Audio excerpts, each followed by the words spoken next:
Quanto à repartição dos pães, tem uma referência bíblica, né? A gente já pode perceber daí.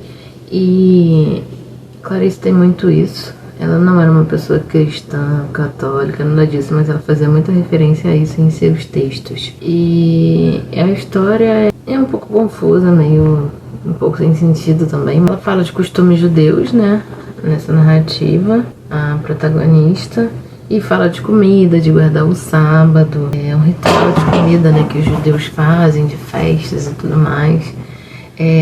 Faz referência ao Holocausto, e aí a gente pode, de repente, fazer uma interpretação em relação à Segunda Guerra ou Holocausto de sacrifício. Em resumo, é uma mulher que está organizando comida junto com alguma pessoa. Tem essa valorização da comida, do fazer a comida, desse ritual de sentar e comer num dia e tudo mais.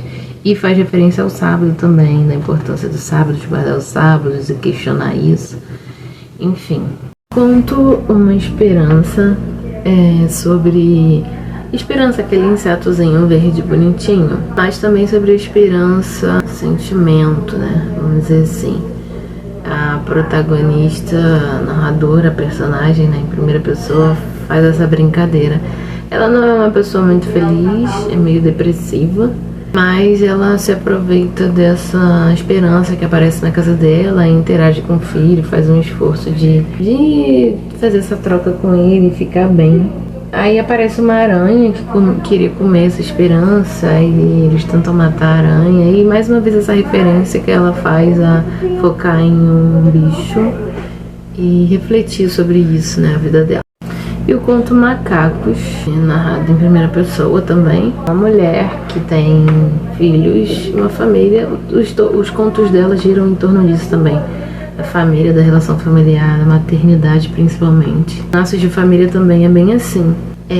No livro, né, Laços de Família. Parece um macaquinho desses micos, né? Parece um macaco lá na casa dela.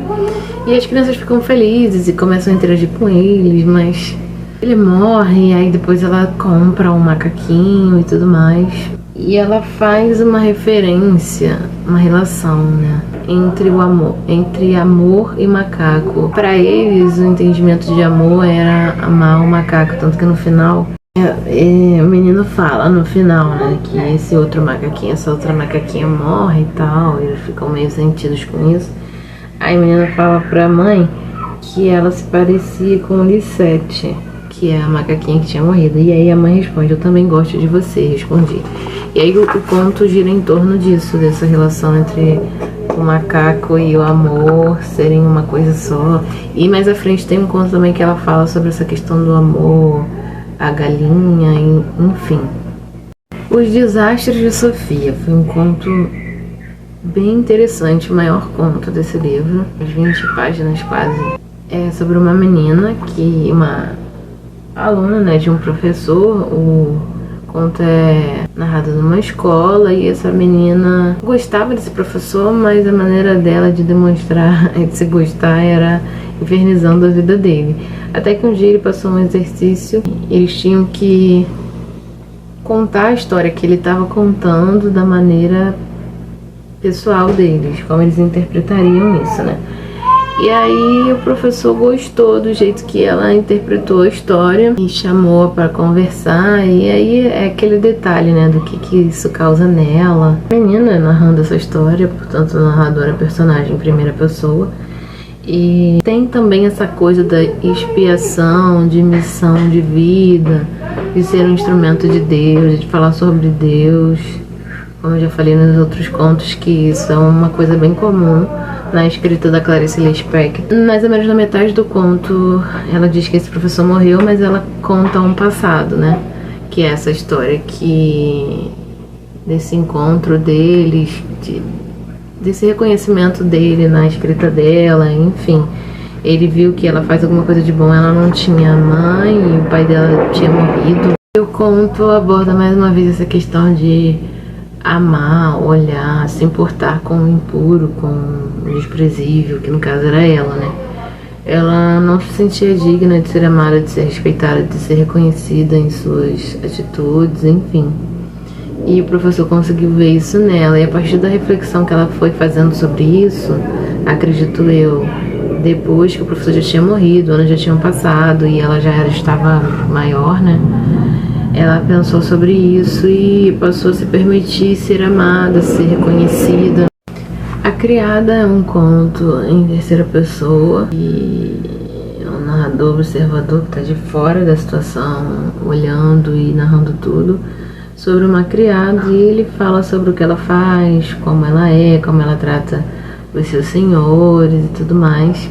Esse narrador, né, tem a intenção de dar uma valorização a essa criada, porque, e mais uma vez, essa questão de olhar o impuro, o desprezível, aquela pessoa que ninguém dá nada, aquela pessoa que existe, mas é invisibilizada, né, socialmente ou nas relações. E no caso de Clarice é muito mais nas relações do que socialmente, uma visão mais geral, né, falando. E é interessante que na floresta era o refúgio dela. Esse conto, intitulado A Mensagem, é um conto meio doido, que não ficou muito claro pra mim em determinados pontos. É um conto maiorzinho também. E ele fala sobre a relação de um casal de jovens que eles vão amadurecendo juntos ao longo do tempo. E aí tem referência à casa, é como se a casa falasse com eles, e uma hora uma casa velha, antiga, outra hora uma mansão, e como eles lidariam com isso. E tem a questão do passado, do presente, desse processo de maturidade, né, dos dois.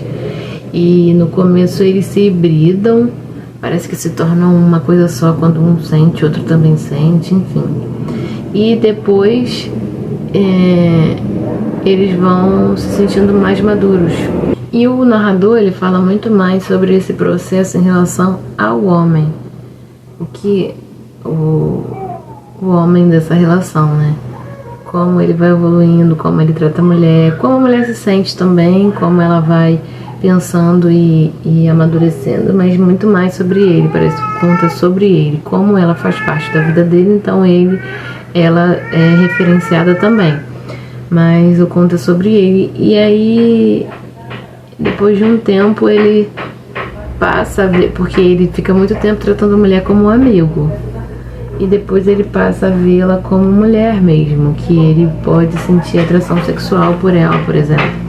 E ele percebe isso à medida que ela está subindo o ônibus, e aí ele chega à conclusão, e o narrador também induz a gente a pensar que ele chegou à maturidade dele. Agora ele é um homem, e no final ele chama pela mãe no conto. O Menino a Bico de Pena é um conto narrado também em terceira pessoa, e eu achei muito interessante esse conto, embora ele não seja super maneirão, mas eu achei interessante porque é uma história contada sob o olhar, o viés ou a vivência de um menino que vive em estado vegetativo. E aí fala sobre as coisas que ele pensa, que ele sente, as reações que ele tem diante, principalmente do que a mãe fala. E eu achei interessante isso. E é um menino a bico de pena porque o narrador fala se fosse desenhá-lo com um carvão, e tinha a intenção de desenhá-lo, mas que fosse com um carvão, porque nem um bico de pena seria capaz de desenhá-lo, nem com um bico de pena seria possível desenhá-lo sob a ótica da linha finíssima que era a atualidade em que ele vivia, e não seria possível borrar o papel que o desenharia. Enfim, achei isso bem complexo. Mas tem a questão da domesticação desse menino, o processo dele nessa questão desse estado vegetativo, né, em que ele vivia. Tem a questão da loucura, da verdade também, brevemente abordados nesse conto. E a questão da maternidade mais uma vez. O conto Uma História de Tanto Amor é um conto ao qual eu já tinha me referido aqui. E a menina ama galinhas, e aí a galinha morre, ela fica cuidando da galinha, ela cisma que a galinha, se tiver com determinada característica, está com problema no fígado, e aí ela pedia remédio pra tia. Ela não achava que aquilo era realmente o remédio, mas ela dava a si mesmo. E aí conta esse processo, né, dela ajudando as galinhas a sobreviverem. Ela tinha 2, e aí as galinhas morrem, e o pessoal come a galinha, obviamente, e ela fica pé da vida com isso, mas a mãe que não come explica que isso é um processo que é necessário, e quando a gente come a galinha, a gente tem da galinha em nós e tal. E depois, quando ela foi crescendo, ela foi se acostumando com essa ideia, e ela começou a entender que a galinha sabia o destino dela e por isso era sozinha. E mais um conto falando sobre a galinha existir em função de outra coisa, outra utilidade que não para si mesma, para viver para si mesma. O conto Águas do Mundo é um conto narrado em terceira pessoa, em que uma mulher usa o mar para refletir sobre si mesma. É um dos contos complexos e profundos e que se analisa a questão existencial por meio do mar, da observação do mar, do contato com o mar.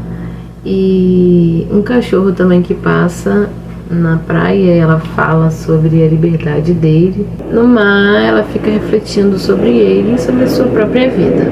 Agora, o conto A Quinta História. Eu achei um conto interessante, metalinguístico, em que ela conta a história de como matar baratas no apartamento, por exemplo, quando tem infestação em determinadas épocas do ano. As dicas que uma vizinha dá para que ela consiga fazer isso por meio de uma mistura lá. E ela conta isso de 5 formas diferentes. E aí por isso a quinta história, e ela intitula essas outras histórias, e ela começa falando, essa história poderia ter o título tal, poderia ter o título tal e o título tal, e vai explicando. E aí ela vai, cada vez que ela conta essa história, ela conta de uma forma diferente, dependendo do título que ela coloca. Encarnação Involuntária foi um dos contos que eu gostei bastante, e é bem pequenininho. É sobre uma mulher que está num avião, e todas as vezes que ela está num avião, ela encarna, entendo eu, involuntariamente, uma pessoa que ela observa. E ela começa falando que não quer ser uma missionária. E a gente só entende isso depois, né, no final. Ela fala que não quer ser uma missionária porque é a mulher quem ela observa dentro do avião, né?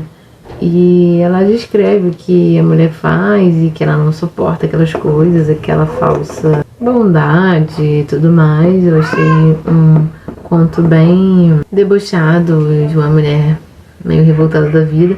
Aí no final ela fala que outra vez esteve num avião e que encarnou uma prostituta. E aí a gente entende, né? E todas as vezes que ela entra no avião, ela encarna involuntariamente alguém. E ela não quer mais isso. Ela quer ser livre, não quer imitar ninguém, e parece que é uma coisa que ela não consegue controlar. Eu gostei bastante. 2 histórias a meu modo, é mais um conto estranho, um pouco sem sentido, meio confuso, que é narrado em primeira pessoa, de uma narradora personagem, que está contando a história de vinhos, principalmente, e numa relação familiar, e dessa relação desse vinho com essas pessoas da família. E isso eu achei interessante, porque eu gosto muito disso nos clássicos, que é uma pessoa narrando uma história. Ela é um personagem, faz parte daquela história, está narrando outra história. Então certas vezes parece que o narrador está em terceira pessoa, porque eu contando a história, mas eu contando uma outra história. Então eu acho isso bem legal. Fora isso, nada demais nesse conto. E finalmente, O Primeiro Beijo, o último conto dessa antologia, dos 25 contos, que é um narrador em primeira pessoa, é um rapaz, né? Que ele tem uma namorada, e a namorada pergunta pra ele: eu sou a primeira mulher que você beija? E ele não. E aí ele lembra o passado e começa a narrar isso. E vocês não sabem quem foi a primeira mulher que ele beijou? Uma estátua em que eles estavam num passeio, e aí eles estavam morrendo de sede, e aí tinha esses chafarizes que tem aqueles monumentos, né? Que nesse caso era uma mulher que botava a água, saía pela boca dela, e aí ele foi beber água e encostou na boca dela, e foi o auge, nossa, agora eu sou homem. Bem coisa de adolescente mesmo. Eu achei muito interessante por conta disso, porque Eu gosto de histórias que narram isso, sabe? Alguém de uma faixa etária, de uma classe social, alguém que a gente jamais olharia, e a história é contada sobre o viés dessa pessoa ou desse objeto, enfim. Eu amo isso. E tem muito disso em Clarice nesses contos, principalmente. Eu amei, foi uma experiência incrível, li super rápido. O que não aconselho tanto, mas pra mim funcionou, porque eu tô com pressa e eu preciso ler várias outras coisas. E eu li esse livro pra comentar com uma amiga que ela vai fazer uma prova. Então foi isso, brigadão. Espero que gostem, comentem e digam o que vocês entenderam sobre os contos.